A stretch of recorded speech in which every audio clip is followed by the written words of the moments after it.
జరుగుతోన్న యుద్ధంలో అణ్వాయుధాల వాడకంపైన ట్రంప్ కీలక వ్యాఖ్యలు చేశారు. తాము ఈ యుద్ధంలో అణ్వాయుధాలు వాడబోమని తేల్చి చెప్పారు. సాంప్రదాయ యుద్ధ పద్ధతుల్లో తాము ఇప్పటికే వారిని నాశనం చేశామన్నారు. ఈ సందర్భంగా తెహ్రాన్తో ఒప్పందానికి తాను తొందరపట్టం లేదు అన్నారు ట్రంప్. త్వరగా పరిష్కారం కంటే స్థిరమైన దీర్ఘకాలిక ఒప్పందంపైనే దృష్టి సారిస్తున్నట్లు తెలిపారు ట్రంప్.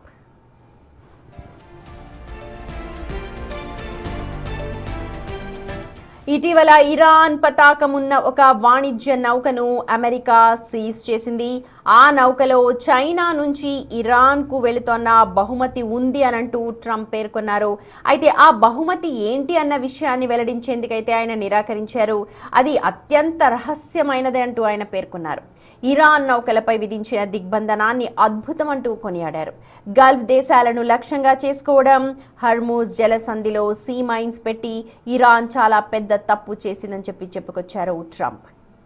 ఇక అటు ఇజ్రాయెల్ లెబనాన్ మధ్య కుదిరిన కాల్పుల విరమణను మరో 3 వారాలు పొడిగిస్తున్నట్టుగా ట్రంప్ ప్రకటించారు. ఈ క్రమంలో ఇరు దేశాల నాయకులు త్వరలో వైట్ హౌస్లో సమావేశమయ్యే అవకాశం ఉంది అని కూడా తెలిపారు.